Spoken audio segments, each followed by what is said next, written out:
1000 रुपए में एक लड़के को खरीद के मेरा हलाला करवाया गया, तो मैं मौलानाओं से पूछना चाहती हूँ कि कौन से कुरान में लिखा हुआ है कि पैसे से खरीद के एक औरत को अपने घर की इज्जत को दूसरे के हवाले करो और फिर उसे अपने घर में वापस लेकर आओ? क्या यही इन लोगों का ज़मीर है? क्या यही इन लोगों की इज्जत है जिसे सरेआम अपने घर की इज्जत को नीलाम कर दें? ये इसके दोस्तों ने और इस सब ने मिलकर यही फैसला किया कि इसको बच्चा भी हो गया तो जाने नहीं देंगे, तो कर लेते हैं। क्या कर लेते हैं? हलाला कर लेते हैं। जी। तो आपका हलाला किससे करवाया, किससे निकाह करवाया आपका? पहले तो उसके दोस्त से।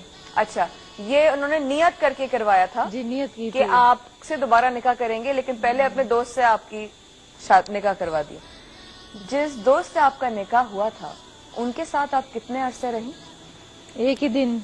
एक दिन रही। कितनी दफा इनकी तलाकें हुई हैं? इनकी कोई 6 दफा तलाकें हुई हैं। 6 दफा तलाकें हुई हैं टोटल जो हुई हैं, जो हलाला और सब मिला के। जी, कोई टोटल 6 बार इनका निकाह हुआ है। और बड़ा, यानी मैं बता रहा हूँ कि जब हमने इसने आके सुनाई थी तो हमें तो यकीन नहीं आ रहा था कि इस तरीके से भी होता है हमारे माशरे के अंदर, हमारे लोगों में।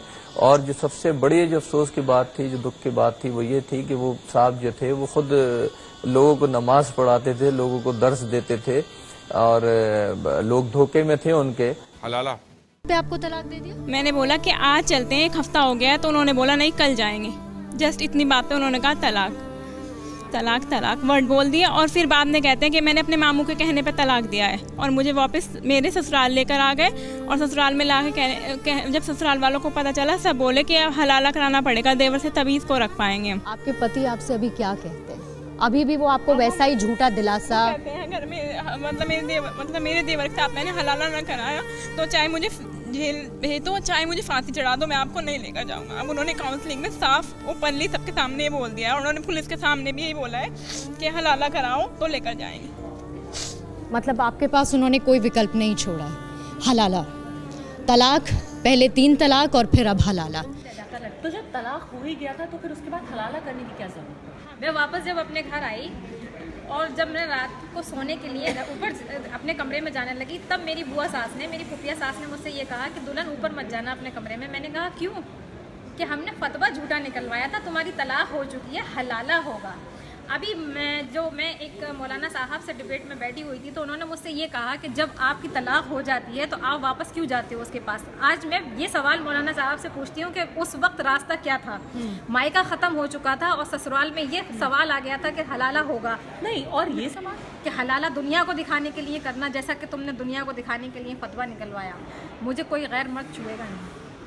और 1000 रुपए में एक लड़के को खरीद के मेरा हलाला करवाया गया, तो मैं मौलानाओं से पूछना चाहती हूँ कि कौन से कुरान में लिखा हुआ है कि पैसे से खरीद के एक औरत को अपने घर की इज्जत को दूसरे के हवाले करो और फिर उसे अपने घर में वापस लेकर आओ? क्या यही इन लोगों का ज़मीर है? क्या यही इन लोगों की इज्जत है जिसे सरेआम अपने घर की इज्जत को नीलाम कर दें? और शायद उनको इसी चीज का दर्द भी हो रहा है, परेशानी भी हो रही है कि एक तरीके से हर कोई इसमें पैसा बना रहा है, पैसा बना और रहा है। बेइज्जती जिसकी उन्हें हो रही एक है। औरत, एक आदमी को पैसा चाहिए और एक औरत का जिस्म चाहिए, और इस हलाले के बदनुमा दाग जिस पे औरत को ही चलना पड़ता है, उससे इन मौलानाओं को दोनों चीज़ें मिल रही हैं, पैसा भी मिल रहा है और औरत भी मिल रही है। इसलिए इन लोगों की दुकानें बंद हो रही हैं, इसलिए इन लोगों को इतने ऑब्जेक्शन उठाए जा रहे हैं इनको कि हाँ ये चीज़ बंद नहीं होनी चाहिए।